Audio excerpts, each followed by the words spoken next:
Hello, and a warm welcome to Reddit Echo. There's a special feeling of freedom when you're cycling through a sleeping city. The streets, filled with people and cars during the day, become your personal domain at night. It was on such a night, a few summers ago, that a friend and I decided to go for a ride. It was the middle of summer. The air was warm and thick, and the moon lit our path. We had a great evening, exploring deserted avenues and alleys, but all good things must come to an end. Around midnight, we decided to part ways. I only had 2 blocks left to ride home. It seemed like the safest and shortest journey imaginable. Due to nighttime road work, I had to switch to the sidewalk.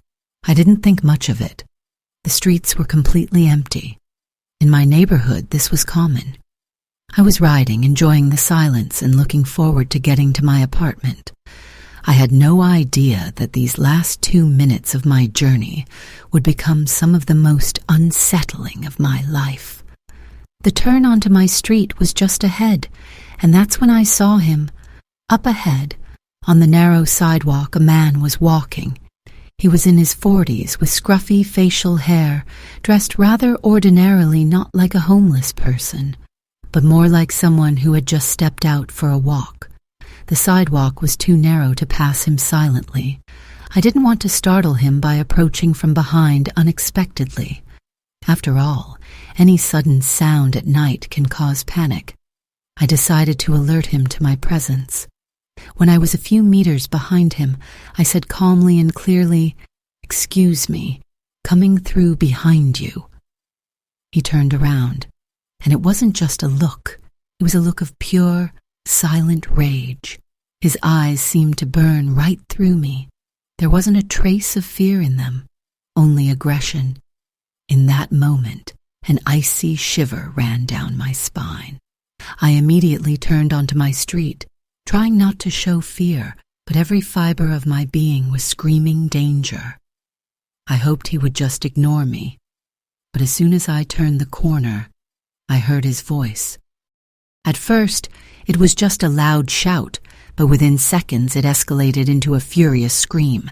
"How dare you!" he yelled, his voice cracking with anger. "I'll find you. Do you think you can just insult people and get away with it? I'll deal with you." He was running after me, his footsteps echoing loudly in the night silence. I lived right on the corner, and my first thought was to quickly disappear into my building. But my survival instinct screamed, no. If I rode into the courtyard, he would know exactly where I lived, and then this night might never end. Making the quickest decision of my life, I rode past my house without slowing down. I pretended I was just passing through and sped up, planning to loop around the block to throw him off my trail. His screams gradually faded in the distance. I thought the worst was over. How wrong I was. My heart was pounding in my chest like a jackhammer. I took a large loop around the block, trying to calm my breathing. Okay, I thought. He's gone. Now I can go home safely. I slowly approached the turn onto my street and cautiously peered around the corner, and what I saw made my blood run cold. He was standing there, on my front stoop, on the steps leading to my door. He wasn't ringing the bell, nor was he trying to get in. He was just standing and staring out at the street with a look that suggested he knew exactly that this was my house, and he was waiting for me. His posture was unnaturally calm after his recent fit of rage. He saw me as I rode by. His eyes met mine. He didn't shout. He didn't move. He just stared. That calm, confident stare was 1,000 times more terrifying than all his previous screaming. It meant this wasn't a random outburst of anger. It was something more. In that moment, I realized I couldn't go home. I turned around and rode away, back to my friend's house, trembling with horror and an overwhelming feeling that my personal space, my sanctuary, had been violated. I made it to my friend's place, and we decided not to contact the authorities just yet. What could I say? A man yelled at me on the street, and then stood outside my house. It sounded like paranoia. But 2 days later, something strange happened. My bicycle, which I had left in the alley near my friend's house, was stolen. Was it just a coincidence?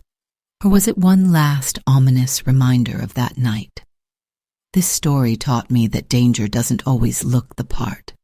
Sometimes it wears ordinary clothes and has an ordinary face. And the scariest thing is not a scream of rage in the night, but the quiet, confident gaze of a person who you feel has invaded your most private space without even stepping over the threshold. And that is a gaze I will never forget. Don't want to lose this channel and always be up to date with new videos? Then make sure to subscribe. The story continues, and it's only getting more interesting.